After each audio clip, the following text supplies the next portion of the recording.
Today I have another Clifford T. Ward request. This was requested by a lovely member of my YouTube channel.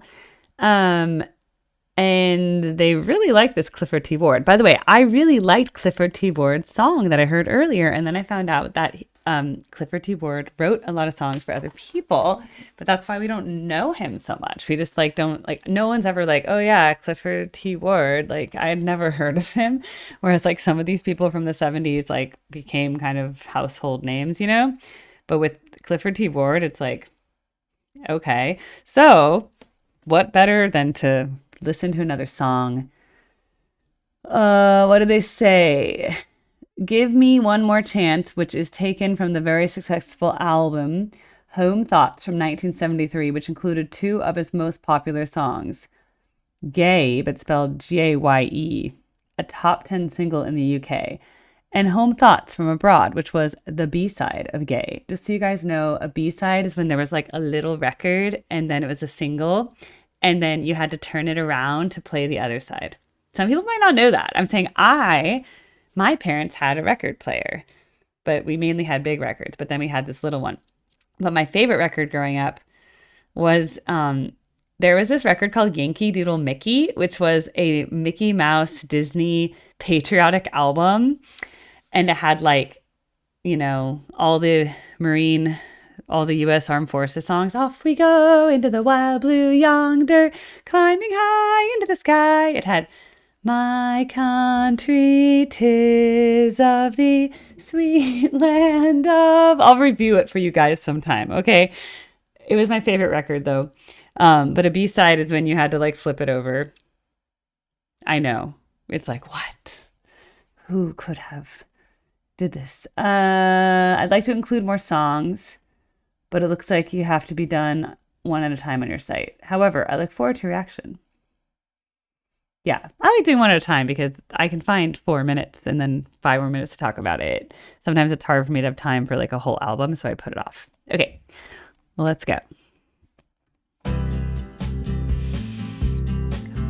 Poppy vibes.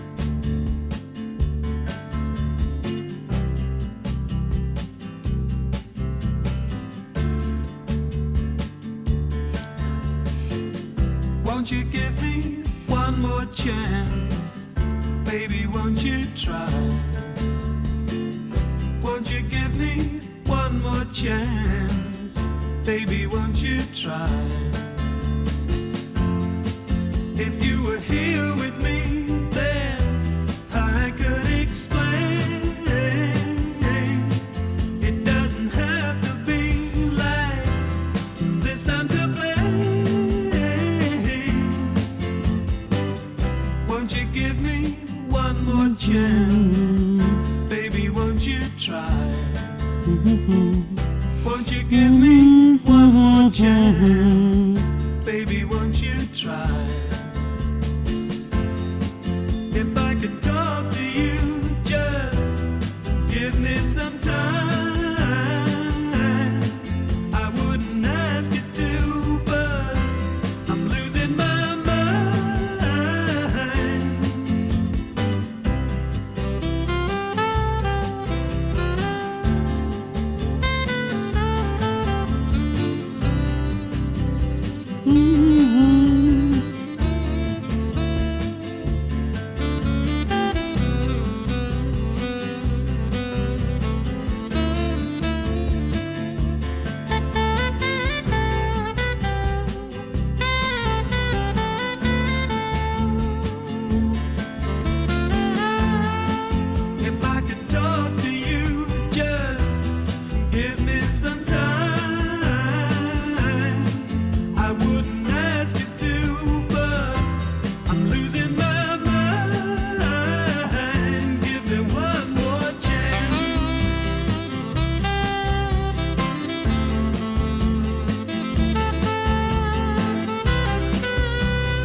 Okay. Fade out. I guess I'm surprised that it was so sax heavy because I thought it was going to be like one little sax solo and then it just became like sax just took off. I don't know why, but this just sounds so 70s to me. I just imagine like people with very skinny people from the 70s wearing corduroy, like bell bottoms, but slight bell bottoms, not like the big ones. And then they're just like doing 70s things, like hanging out and driving around in like old Chevys and stuff like that, going cruising and just like going home. And then they're like, let's put on a record. And it's just like, oh, listen to this nice song. Or maybe it came on the radio. And it's like, wow, that's a really nice song. I wonder who this singer is. You know, it's like, oh, Clifford T. Ward. You know, I don't know. It just kind of takes you to a different era. It just doesn't sound modern. Just give me some time. I like that time. I like that descending melody. More sax. Then there was just a lot of sax. You just give me some Time. I wouldn't ask you to, but I'm losing my Mine. Oh, I like the mine.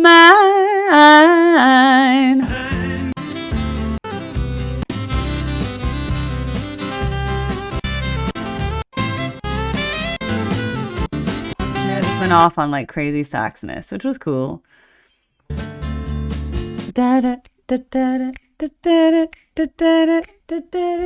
It's not unusual.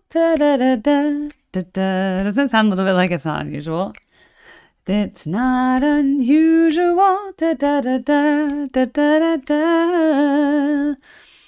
It does sound a little bit like it. It's not unusual. Won't you give me one more chance? Like the chord progression. It's not unusual.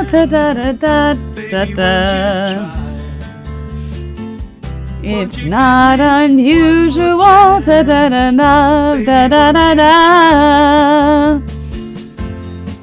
Isn't that? Yeah, it's something like that. So it reminds me of that. A little similar, but maybe it's just the era. It's just the era.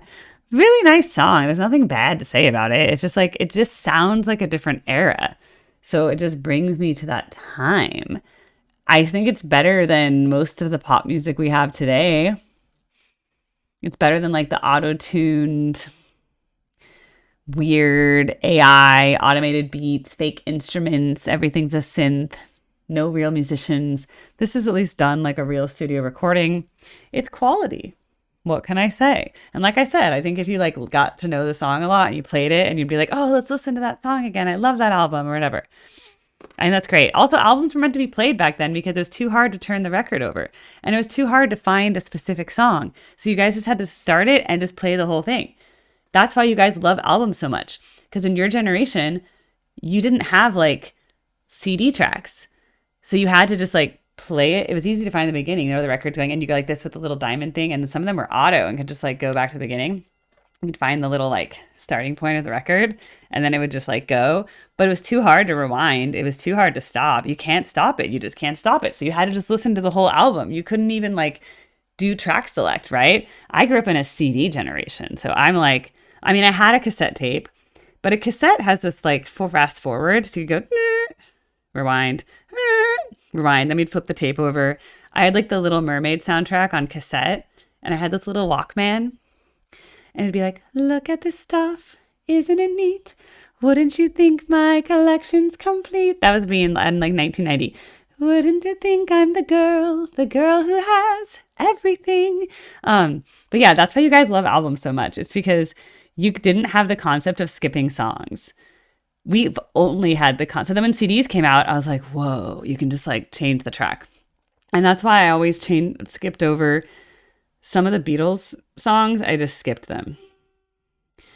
Like after I used to like Maxwell Silverhammer, and then I got tired of it and I just started skipping it all the time. I was like, bang, bang, Max. I was like, I don't want to hear this song. And I would just skip it. So yeah, albums died with the advent of CDs, but then albums really died with the advent of downloads, because you can just listen to whatever track you want and you can download a single MP3, and now you can just stream anything. So yeah, I think that's the generational divide that will happen. They say that millennials, we're going to be the steward of the generation. That's me. We are the last generation that grew up in the non-digital world. But the transition happened when we were teenagers, basically, or like older children. So we spent like the first 10 years of our life in a non-digital world, or the first 15, depending on how old you are.